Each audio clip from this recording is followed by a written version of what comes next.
छत्रपति महाराज शिवाजी वो अगर रायगढ़ में दहाड़ते तो दिल्ली के लाल किले में बैठा औरंगजेब थर्रा उठता था। ऐसा खौफ था महाराज शिवाजी का। छत्रपति महाराज शिवाजी लगातार अपने क्षेत्रों का विस्तार कर रहे थे और इस बात से औरंगजेब परेशान था। परेशान होकर उसने अपने मामा शाहिस्ता खान को दक्खन का सूबेदार बनाया और शिवाजी को घेरने की योजना बनाई। लाखों की सेना शाइस्ता खान के ताबे की गई। शाइस्ता खान पूरे जोश और मुगल सेना के साथ शिवाजी को परास्त करने के लिए आगे बढ़ चला। नमस्कार, आदाब, सत श्री अकाल। मैं हूं अनुराग और आप देख रहे हैं हिस्ट्री विद अनुराग। दोस्तों, आज बात कर रहे हैं शिवाजी के द्वारा शाइस्ता खान को परास्त करने की। किस तरह से महाराज शिवाजी ने शाइस्ता खान को उसके ही किले में जाकर हराया और उसे मुगल बादशाह के द्वारा निर्वासन दिया गया। अगर ये कहानी आपको पसंद आए तो इसे लाइक करें, शेयर करें, सब्सक्राइब करें और अधिक से अधिक लोगों तक फैलाएं। शाइस्ता खान दक्खन का सूबेदार बना और दिल्ली से दक्खन कूच करने के लिए निकल पड़ा। इसी बीच अपनी रणनीतिक चाल चलते हुए छत्रपति महाराज शिवाजी ने 22 सितंबर 1660 को अपना पन्हालगढ़ किला बीजापुर सल्तनत के हवाले कर दिया ताकि मुगलों को दोहरी मार झेलनी पड़े। एक ओर से मुगल सल्तनत को बीजापुर से लड़ना पड़ा और दूसरी ओर मराठे उनके सामने खड़े थे।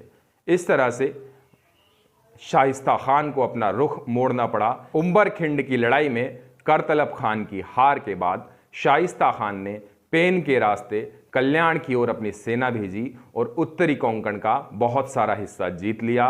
कल्याण तक अपनी सेना फैला ली। महाराज शिवाजी शाइस्ता खान के इस तांडव को देख रहे थे। शाइस्ता खान ने शतरंज की चाल की तरह महाराज शिवाजी को घेरने के लिए गुप्त चालें चलना शुरू की। युद्ध की तपन लगातार महाराज महसूस कर रहे थे और शाइस्ता खान का शिकंजा। शाइस्ता खान ने शिवाजी के लाल महल पर कब्जा किया और एक ब्राह्मण के द्वारा उन्हें एक संदेश भिजवाया कि वो केवल एक जंगली वानर हैं। इस ताने को शिवाजी ने प्रत्युत्तर दिया और कहा कि अगर मैं जंगली वानर हूं तो मैं हनुमान की तरह तुम्हारी इस रावण की लंका का नाश कर दूंगा। खान ने शिवाजी का पता करने के लिए अपने जासूसों को भेजा। शिवाजी ने भी अब खान को आमने सामने से लड़ने की ठानी। शिवाजी ने रायगढ़ से उतरकर सिंहगढ़ किले में अपना डेरा जमाया जो कि लाल महल के नज़दीक था। महाराज शिवाजी शाइस्ता खान को सबक सिखाना चाहते थे। महाराज शिवाजी योजना बनाने में व्यस्त थे। इसी बीच उन्होंने माँ भवानी का रुख किया, माँ भवानी का आशीर्वाद लिया और कहा जाता है माँ भवानी ने उन्हें विजय का आशीर्वाद दिया। और इस बात से गदगद होकर शिवाजी माँ भवानी के दरबार से निकले और अपनी टुकड़ियां तैयार करने लगे। उन्होंने बाबूजी, चिमना जी, बाबूजी के साथ 2 टुकड़ियां ली और रायगढ़ के किले में योजना बनानी शुरू कर दी। नेताजी पालकर और मोरोपंत पेशवा भी उनके साथ अपनी टुकड़ियों को लेकर हो लिए। महाराज शिवाजी ने खेत पड़ के कुलकर्णियों को भी अपने साथ लिया और ये हमले की योजना बनाने लगे। महाराज शिवाजी ने हमले के लिए दिन चुना। नेताजी पालकर और मोरोपंत पेशवा की जो 2 टुकड़ियां थी वो महाराज की सुरक्षा के लिए तैनात हो गई। महाराज ने अपनी तलवार और ढाल ली और लाल महल के किले पर हमला करने की योजना बनाई। योजना के तहत 400 सैनिक महाराज शिवाजी के साथ रहे जिन्होंने मुगल वेशभूषा धारण कर रखी थी और वो सीधे रास्ते से महल में प्रवेश कर गए। ये दिन था 5 अप्रैल 1663। क्योंकि 3 सालों का लगातार लुका छिपी का खेल चल रहा था। शाइस्ता खान महाराज शिवाजी को परेशान करे हुए था। 3 सालों की इस लुका छिपी के खेल को आज महाराज शिवाजी खत्म करने वाले थे। वे आधी रात को मुगल किले के बाहर पहुंचे।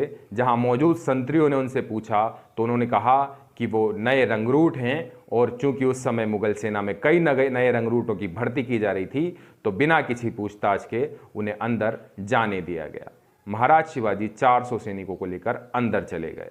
रमजान का दिन था। रात के समय लगभग सभी अपना रोजा तोड़ते हुए आराम की मुद्रा में थे। सैनिकों की संख्या भी कम थी। महाराज शिवाजी बाहर भी हजारों सैनिकों को छोड़ आए थे। वो 2 टुकड़ों में विभाजित हुई और महाराज के आने पर एक सुरक्षित रास्ता बनाने की तैयारी करने लगी।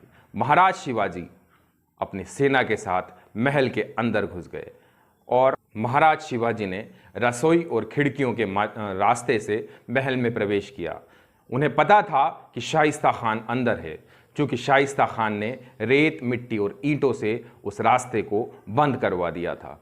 तो महाराज शिवाजी और उनके सैनिक उस रास्ते को खोलने की जुगत में लगे। धीरे धीरे रास्ता खुला। उसमें से एक आदमी के रेंगने भर की जगह पैदा हो पाई और धीरे धीरे सैनिक उससे निकलने लगे। महाराज शिवाजी जैसे ही अंदर पहुंचे तो सामने महिलाओं का कमरा था और महिलाओं ने जैसे ही मराठा सैनिकों को देखा वो हाहाकार मचाने लगी और चीख पुकार मच गई। कुछ सैनिकों ने शाइस्ता खान को जाकर बताया और शाइस्ता खान सतर्क हो गया, छुप गया और महाराज शिवाजी अपने सैनिकों के साथ शाइस्ता खान को ढूंढने आगे बढ़े। लेकिन इसी बीच तेज हवा और किन्हीं और कारणों से सारे मोमबत्ती और दीपक बुझ गए और शाइस्ता खान को छुपने का एक अवसर मिल गया। अब शिवाजी ने सब्र से काम लेने की ठानी। उन्होंने लगभग 1 घंटे तक शाइस्ता खान का इंतजार किया। जब बाहर से कोई हरकत होती ना दिखी तो शाइस्ता खान अपने कमरे से बाहर निकला। जैसे ही शिवाजी ने शाइस्ता खान को देखा उस पर हमला किया और इस हमले में शाइस्ता खान की 3 उंगलियां कट गई। पूरे हमले में शाइस्ता खान का बेटा अबुल फतह, कई सारे मुगल सैनिक मारे गए और मुगलों का ढेर सारा नुकसान हुआ। अपनी योजना पूरी होने के बाद महाराज शिवाजी ने किले से बाहर निकलने का मन बनाया और वो वहाँ से निकलना शुरू किए। बापूजी ने नक्कार खाने का रुख किया और वहाँ मौजूद नगाड़ों को जोर जोर से बजाने लगे ताकि मुगल सैनिकों के चीत्कार की आवाज़, महिलाओं के चिल्लाने की आवाज़ कम से कम फैल पाए और एक उहापोह की, एक भगदड़ की स्थिति उत्पन्न हो गई और शिवाजी वहाँ से निकलने में कामयाब रहे। महाराज शिवाजी ने अपने सारे सैनिकों और सेनापतियों को इकट्ठा किया। 5 अप्रैल 1663 को शाइस्ता खान की उंगलियां कटी। 8 मई 1663 को औरंगजेब के पास ये खबर पहुंची।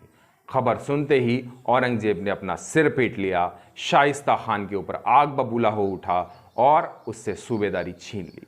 उसे बंगाल भेज दिया गया और इस तरह से छत्रपति महाराज शिवाजी ने अपने हिंदवी स्वराज के सपने को जिंदा रखा, मुगलों को मुंह तोड़ जवाब दिया। दोस्तों, इतिहास की और इस तरह की कहानियां जानना चाहते हैं तो बने रहिए मेरे साथ। मेरे चैनल को लाइक कीजिए, शेयर कीजिए, सब्सक्राइब कीजिए। अगर आपको ये वीडियो पसंद आया तो अपने दोस्तों और इतिहास को समझने वाले लोगों को इस वीडियो को ज़रूर भेजें। शुभ रात्रि, शब बखैर।